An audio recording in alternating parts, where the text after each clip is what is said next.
Mukesh Dhirubhai Ambani AKA Mukesh Ambani Reliance industries limited India की सबसे बड़ी कंपनी जिसके चेयरमैन मैनेजिंग डायरेक्टर और सबसे बड़े शेयर होल्डर हैं मुकेश अंबानी। अपनी टोटल नेटवर्थ 79.9 बिलियन डॉलर्स के साथ करंटली जब मैं ये वीडियो बना रहा हूँ वो इंडिया ही नहीं एशिया के सबसे अमीर इंसान है और पूरी दुनिया में, जी हाँ दोस्तों, पूरी दुनिया में 780 करोड़ लोगों में से वो 7वें सबसे अमीर इंसान हैं। आज की फ्रेश वीडियो में हम बात करने वाले हैं मुकेश अंबानी के करियर के बारे में, कैसे उन्होंने अपनी जर्नी की शुरुआत करी और कैसे वो दुनिया के सबसे अमीर इंसान बने, उनके काम करने का तरीका, उनके विजन और मिशन, अपनी कंपनी रिलायंस और इंडिया को लेकर और कुछ ऐसी बातें उनके बारे में जो शायद आपने पहले कभी ना सुनी हो। सो गाइस, ये वीडियो बहुत ही इंटरेस्टिंग और इन्फॉर्मेटिव होने वाली है, तो इसको एंड तक जरूर देखें और अगर वीडियो पसंद आए तो इसको लाइक करें, शेयर करें और चैनल को सब्सक्राइब करना तो बिल्कुल भी ना भूलें। So without wasting any further time, let's begin. Mukesh Ambani का जन्म 19 अप्रैल 1957 यमन में हुआ था। तब उनके पिता धीरूभाई अंबानी यमन में काम करते थे, लेकिन एक साल बाद 1958 में वो हिंदुस्तान लौटकर आ जाते हैं अपना खुद का व्यापार करने। मुकेश अंबानी जिस कंपनी के इस वक्त मालिक है रिलायंस इंडस्ट्रीज लिमिटेड, उसकी शुरुआत दोस्तों उनके पिता धीरूभाई अंबानी ने करी थी। और अगर आप धीरूभाई अंबानी के बारे में जानना चाहते हैं, रिलायंस इंडस्ट्रीज लिमिटेड की शुरुआत कैसी हुई थी, उसकी कहानी जानना चाहते हैं, तो मेरी इस वीडियो को जरूर देखें जो कि मैंने कुछ दिन पहले बनाई थी। इस वीडियो में दोस्तों बहुत ही डीप रूटेड इन्फॉर्मेशन है धीरूभाई अंबानी और रिलायंस कैसे स्टार्ट हुई थी उसकी जर्नी के बारे में, तो इस वीडियो को जरूर देखें, link is in the description. Mukesh Ambani ने दोस्तों अपने पिता का संघर्ष बचपन से उनके सक्सेसफुल होने तक देखा। बचपन में वो अपने माता पिता, छोटे भाई और 2 छोटी बहनों के साथ 2 कमरे के एक फ्लैट में रहते थे। उन्होंने अपनी स्कूलिंग घर के पास ही बने हिल ग्रेनेज हाई स्कूल से करी थी।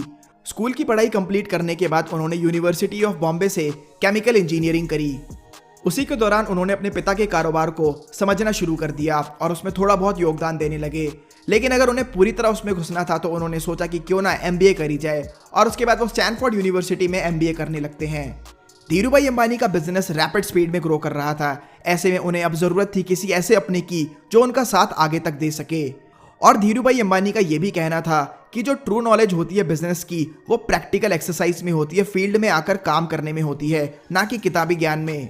जिसके बाद उन्होंने अपने बेटे मुकेश अंबानी को स्टैनफोर्ड यूनिवर्सिटी से बुला लिया अपने बिजनेस में हाथ बटाने के लिए। तो आप ये कह सकते हैं दोस्तों कि Mukesh Ambani MBA college drop out हैं।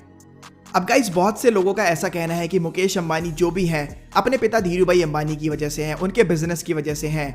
अब ऐसा कहना दोस्तों ठीक भी है और ठीक नहीं भी है। ठीक इसलिए है कि हाँ, हम ये कह सकते हैं कि मुकेश अंबानी को एक प्लेटफॉर्म मिला था, एक फॉर्चून मिला था उसे आगे संभालने के लिए। लेकिन उसके बाद जो भी उन्होंने किया, जो भी डिसीजन उन्होंने लिए, जो भी इन्वेस्टमेंट उन्होंने किए, वो सब उनका दिमाग था। इस चीज को जस्टिफाई करने के लिए मैं आपको उन्हीं के परिवार का एक छोटा सा एग्जांपल देना चाहता हूँ। जब धीरूभाई अंबानी की तबीयत खराब हुई थी 1980s और 90s में, तब दोनों भाई अनिल अंबानी और मुकेश अंबानी इस बिजनेस को संभाल रहे थे। 2002 में धीरूभाई अंबानी का निधन हो जाता है, जिसके बाद ये सारा बिजनेस आ जाता है दोनों भाइयों के ऊपर, मुकेश अंबानी और अनिल अंबानी। लेकिन थोड़े टाइम बाद दोनों भाइयों में डिसएग्रीमेंट्स होने लगते हैं बिजनेस को लेकर, डिसीजन मेकिंग प्रोसेस को लेकर, मैनेजरियल एक्टिविटीज को लेकर। ऐसे में 2004 में जो इनकी माता श्री थी कोकिला बेन धीरूभाई अंबानी, उन्होंने पूरे बिजनेस को 2 हिस्से में डिवाइड कर दिया।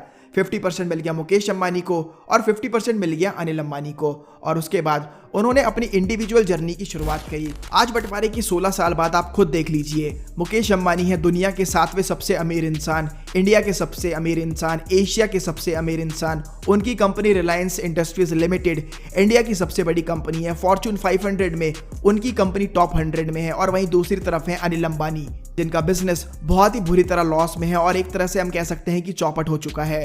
पिछले साल स्वीडन की कंपनी एरिक्सन ने अनिल अंबानी के ऊपर केस करा था अनपेड ड्यूज को लेकर, जिसके बाद अनिल अंबानी ने दोस्तों कोर्ट में खुद ये बोला कि उनकी नेटवर्थ 0 हो चुकी है। हालत इतनी खराब हो चुकी थी कि अगर अनिल अंबानी अपने ड्यूज को नहीं क्लियर करते तो उन्हें जेल जाना पड़ता। और एट द एंड में मुकेश अंबानी ने आकर ही उनका रेस्क्यू किया, उनके सारे ड्यूज को पे किया और उनको जेल जाने से बचाया। और ऐसा भी नहीं है कि अनिल अंबानी 2019 में जाकर ही उनका सारा बिजनेस खराब हुआ है।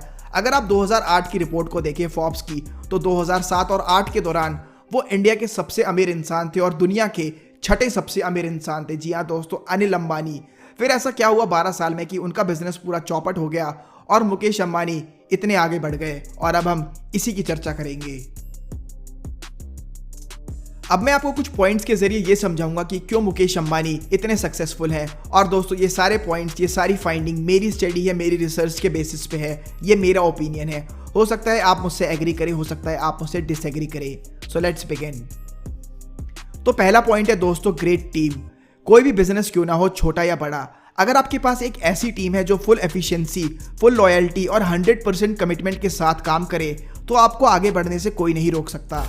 मुकेश अंबानी की टीम भी कुछ इसी तरह है। उनके टीम मेंबर में उनके फैमिली के मेंबर्स हैं, उनके रिलेटिव्स हैं, जैसे कि निखिल एंड हेतल मेशवानी।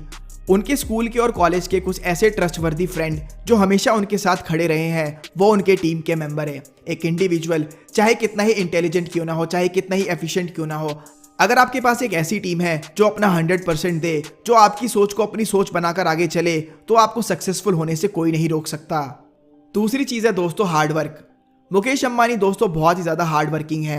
ऐसा कहा जाता है जब मीटिंग्स होती हैं किसी भी प्रोजेक्ट को लेकर, तब वो 6-6 घंटे एक ही जगह बैठे रह जाते हैं। किसी भी काम या नए प्रोजेक्ट को शुरू करने से पहले या कोई भी डिसीजन लेने से पहले वो हर चीज़ की बारीकी से डिटेल में जांच पड़ताल करते हैं। ही always approach for a deeper perspective of everything before taking the final decision. And most importantly, वो सिर्फ दूसरों पर रिलायबल नहीं होते।